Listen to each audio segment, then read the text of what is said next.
예, 안녕하세요. 예, 만나서 반갑습니다. 별로 안 반가운 것 같은데.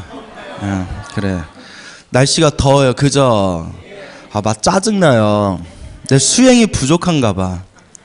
날씨가 더우면 막 짜증이 나는 거 보니까. 그래서 제가 그 몸에 열이 많아가지고 항상 여름이 되면 조금 갑갑한 사람인데, 제가 예전에 그 부탄에 성지순례 간 적이 있었어요. 그때 처음 가는 부탄이었는데 너무 좋은 거예요. 마치 고향에 온 느낌 있잖아요. 거기 또 고산지대라서 엄청 춥거든요. 그래서 제가 어쩌면 머나먼 과거 전생에 한 번은 부탄에 살았을 수도 있었겠다라는 생각이 들은 적이 있었습니다. 그래서 이렇게 여름이 될 때면 그때 부탄에 시원했던 그런 풍경이 이제 자주 생각이 나요. 그래서 우리가 시작 없는 옛적부터 지금까지 살아오면서 우리가 온갖 여러 가지의 모습으로 이 시작 없는 옛적부터 이 윤회의 삶을 지금까지 살아오고 살아왔다. 우리 부처님은 그렇게 말씀하십니다. 지옥에 떨어졌던 적도 있었고, 아귀계에 태어난 적도 있었고, 축생으로 태어난 적도 있었고, 인간으로 태어난 적도 있었고, 아슈라로 태어난 적도 있었을 거고, 하늘세계 천상의 신으로도 살았던 적이 분명히 있답니다. 부처님께서 하신 말씀이에요. 따지고 싶으면 누구한테 따지세요? 부처님한테 따지세요. 저한테 물어보지 마시고. 부처님이 시작 없는 옛적부터 지옥에서 하늘세계까지 수많은 중생들이 태어나고 죽고 태어나고 죽음을 반복하였다.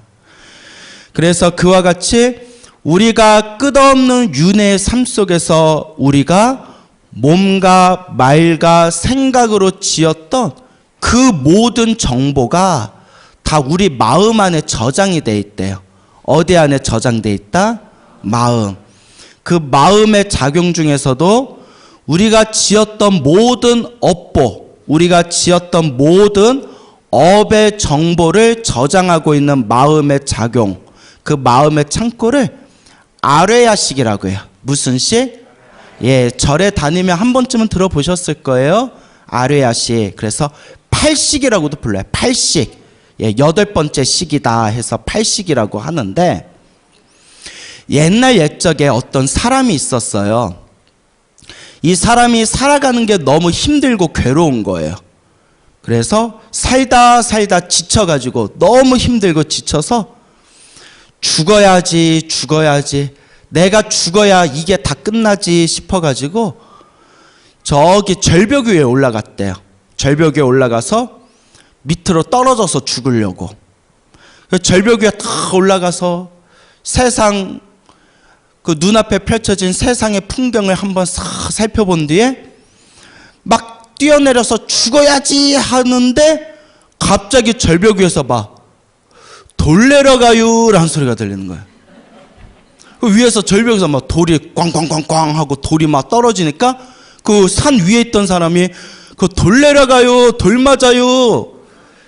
그 돌이 막 이렇게 떨어진 거 보고 이 사람이 깜짝 놀라서 가까스로 그 돌을 싹 피했어요. 그리고 어휴, 뒤질 뻔했네. 아이고, 죽을 뻔했네. 말이 돼요, 안 돼요? 막 절벽에서 뛰어내리던 사람이 돌 내려오니까 뭐예요? 자기는 모르게 쏙 피하는 거예요. 뭐 할까봐? 죽을까봐. 아이고, 나 뒤질 뻔했네 이러면서. 자, 이거 이제 설명을 잘 들어보세요. 내가 죽어야지 하고 절벽 위에까지 올라간 마음은 육식이라고 해요. 무슨 식? 육식. 6번째 식, 육식. 우리 현재 의식이에요.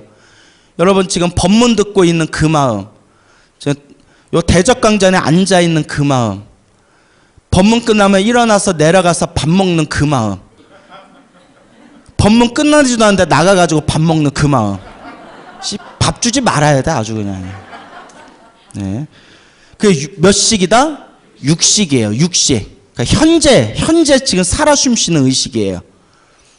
근데 육식은 겉으로 드러난 의식이고 육식 밑에 잠재 의식이 있어요. 이렇게 숨겨둔 잠재 의식이 있어요.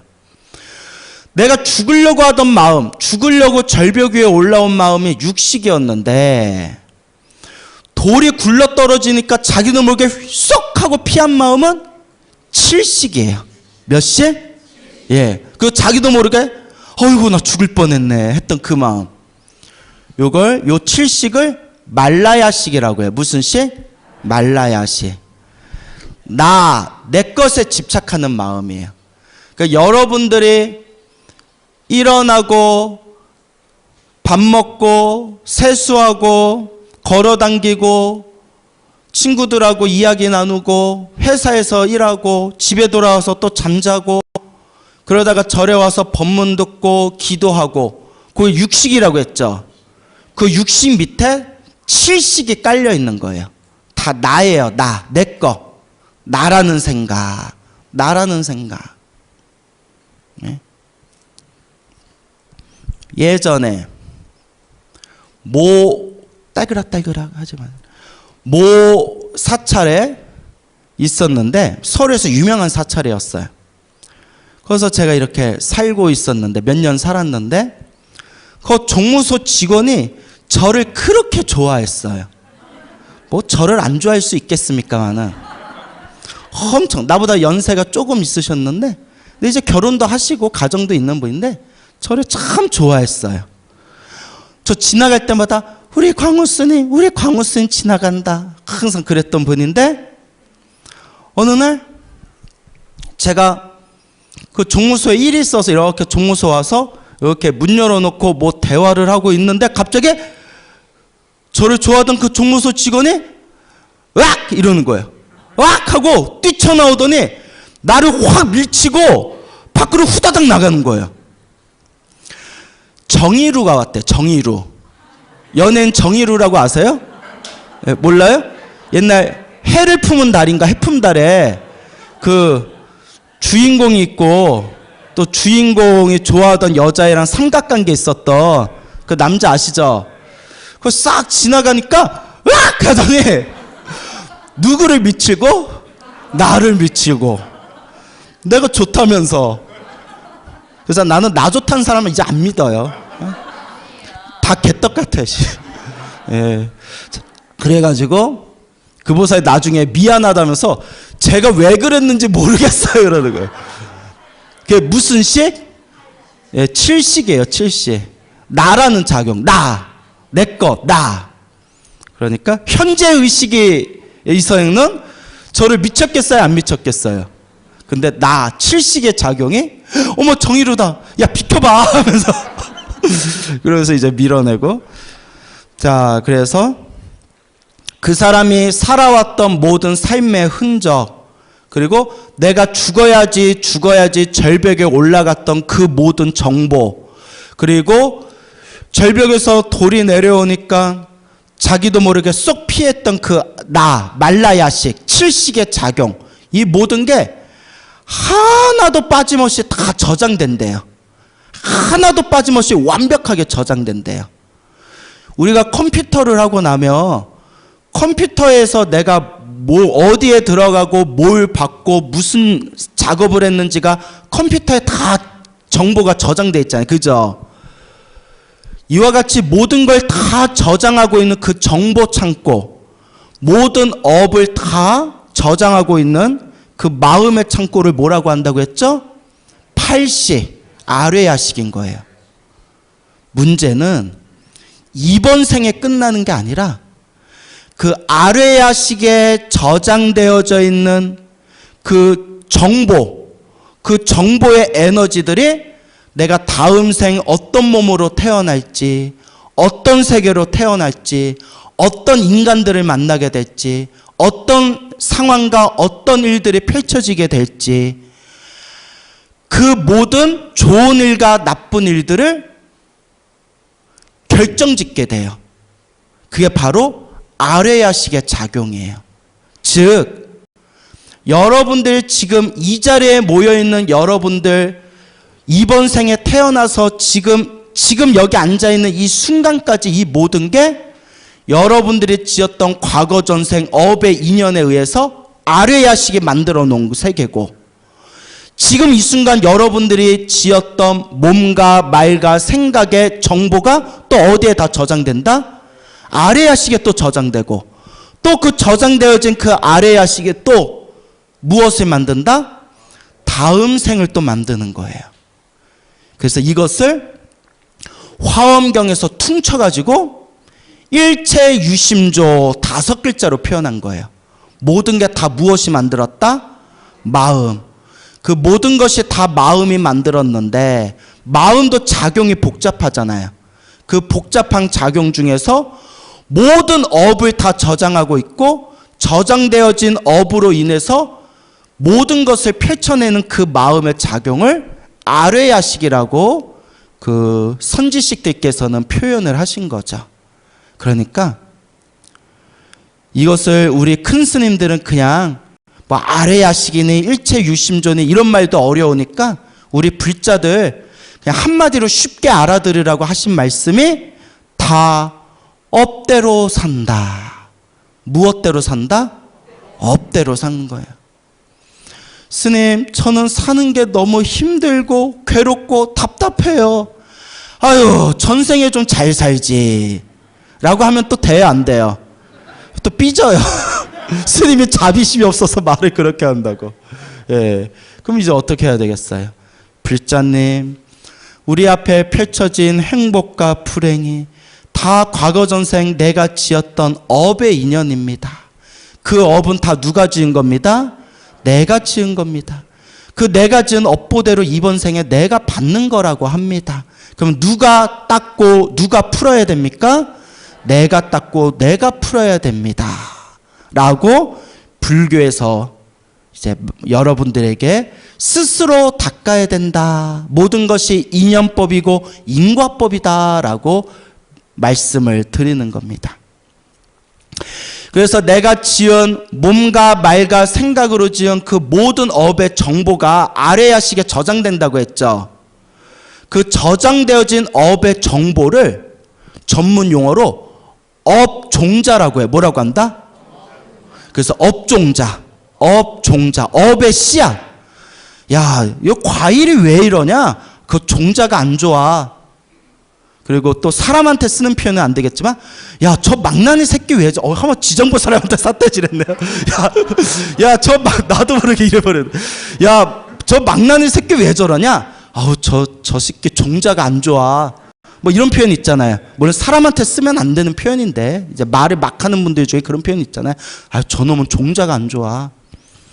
근데 그 종자가 우리 아뢰야식에 있다는 거예요. 업종자, 업의 씨앗.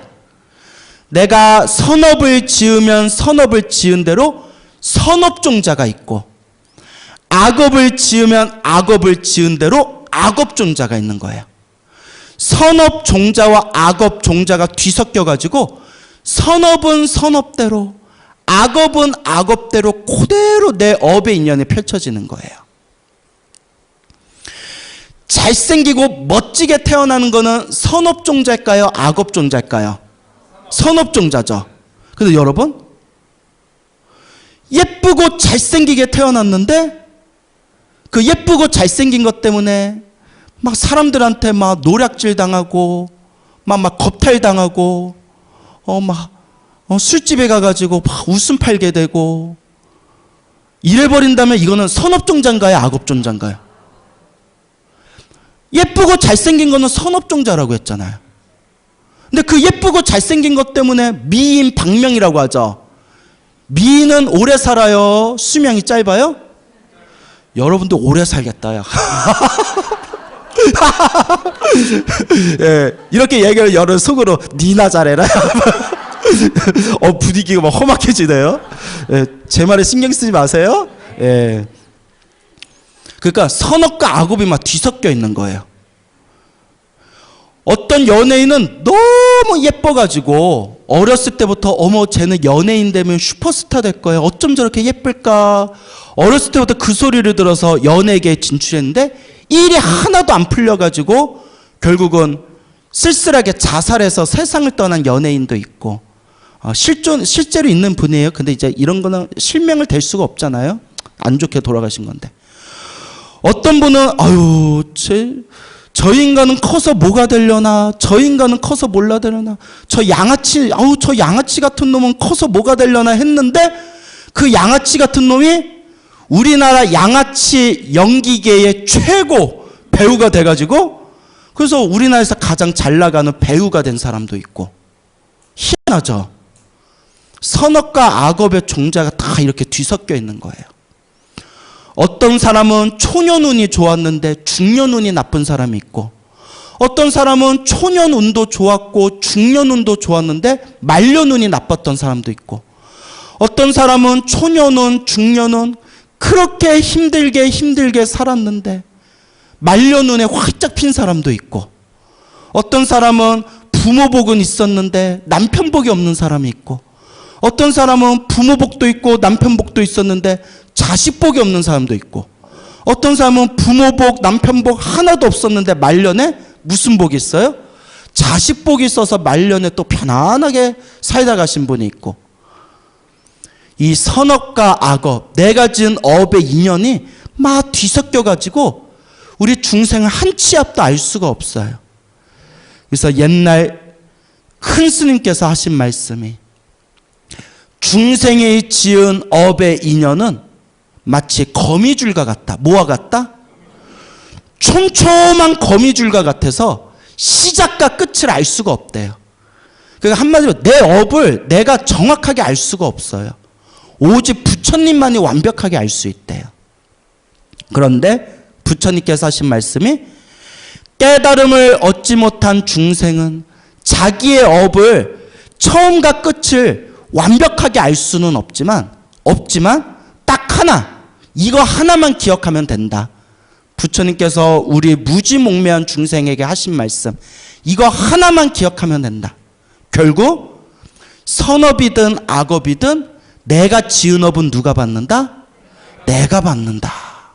그러니 선업을 지어라, 공덕을 닦아라, 복을 지어라 라고 부처님께서 간곡하게 말씀하시는 겁니다. 여러분은 복을 많이 지으신 분 같아요? 복을 많이 까먹은 분들 같아요? 많이 지은 것 같아요? 자기 입으로? 그 얼굴 좀 한번 봅시다. 누구요? 예. 그래서 복을 많이 까먹은 것 같아요? 예. 복을 많이 까먹으면 이 자리에도 올 수 있다 없다?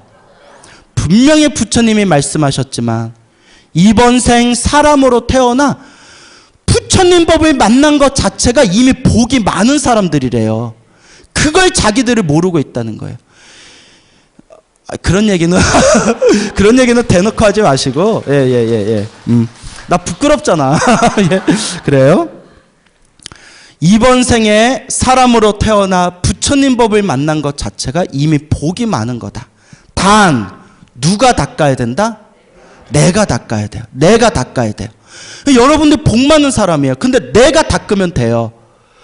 그런데 사람으로 태어나 불법을 만난 게 이렇게 복이 많고 소중한 건데도 절에 와서 불법을 만났는데도 막 사는 사람들이 있어요. 욕망과 번뇌와 망상에 휩쓸려서 절에 와도 내가 잘났다, 네가 못났다. 절에 와서도 요 앞자리는 내 자리인데 어디 절밥이 머리끝에도 안 오른 것이 앞에 앉아있냐, 뒤에 가서 앉아라. 예? 우리 화계사에서는 그런 일 없어요. 예, 어디서 다 제가 들은 얘기라서 그래요. 예. 화계사 아닙니다.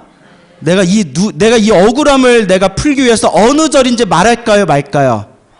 예, 우리 사이 어색해질 수 있으니까 참을게요. 예, 저기 있는 절이 있어요. 막 그렇게 막 텃세 부려가지고 젊은 보살들이 상처받아서 절에 못 가는 경우도 많고, 절에 와서도 막 도반들끼리도 막 싸우고, 절에 와서도 막 이렇게 막 스님들 막 욕하고 뒤에서 막 절에서 막 절 욕하고, 또 심지어 어느 노보살님은 또 스님이 법문을 왜 저렇게 오래 하냐고 뒤에서 막 욕한 적도 있고, 뭐 저도 어디서 들은 얘기예요. 설마 제 욕을 했겠어요? 그래? 그런데 이제 제가 뭘 얘기하려는지 알겠죠? 이렇게 사람으로 태어나 부처님 법을 만난 거에 이렇게 우리 복이 많고 이렇게 소중한 인연인데도 그걸 잘 못 닦는 사람들이 있어요. 왜 그럴까? 왜 그럴까? 왜 그럴까? 종자가 나빠서 그래요. 뭐가 나빠서 그렇다? 종자가 나빠서 그래요. 제 얘기가 아니에요. 다 유시각이라는 유식사상에서 다 얘기하고 있는 거예요. 종자가, 나쁜 종자가 너무 강해서 그런 거예요. 그러니까 그 나쁜 업의 종자, 나쁜 업의 그 정보가 막 나를 뒤흔드는 거예요. 자꾸 막 입으로 나쁜 악업을 짓게 하고, 몸으로 나쁜 악업을 짓게 하고, 생각으로 자꾸 나쁜 악업을 짓게 하는 거예요. 무엇이? 내가 하는 게 아니에요. 뭐가 그렇게 만들어요? 업종자가. 내가 하는 게 아니라 업종자가 하는 건데, 그런데 그 업종자를 누가 지었다? 결국 내가 지은 거죠. 그래서 옛날 명나라 때 대고승이었던 운서 주갱 스님의 글에 보면 이런 내용이 나와요. 내가 젊었을 때 머리 깎고 출가해서 수행을 하는데 너무 수행이 안 들고 힘들고 답답하고 그냥 머리 기르고 밖에 나가서 그냥 나도 결혼해서 애 낳고 술 마시고 그냥 막 살고 싶다는 막 생각이 자꾸 들더래요. 그 큰 스님조차도. 그 순간 내 과거 전생에 지었던 이 업장이 나를 흔들고 있구나. 무엇이 나를 흔들고 있구나? 그걸 발견한 게 대단한 거예요. 내가 잘못하고 있구나라는 걸 딱 알아차린 게 대단한 거예요. 저거 되게 절친이신 스님이 있는데, 지방에 계신 스님인데 너무 힘들고 괴롭대요. 살이 쪽 빠지셨어. 왜 그러냐면 거기 회장보살이 있는데 그렇게 신도들을 갈군대요. 회장보살이 그러면 잘라 이랬더니 하는 말이, 근데 보시를 많이 해. 그 보살 자르면 절 경제가 절 경영이 흔들려. 그러니까 너무 솔직하죠. 예. 그렇게 왕노릇을 하고 싶었는 거예요, 그 회장보살이.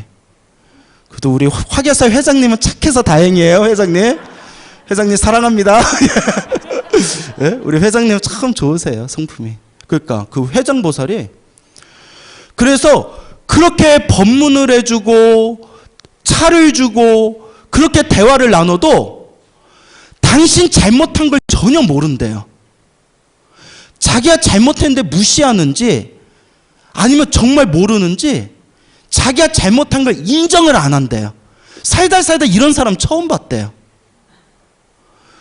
눈앞에 당신이 잘못한 증거가 딱 나와도 지금까지 몇 년 동안 같이 있으면서 회장보살한테 미안합니다 라는 말 한마디도 못 들어봤대요.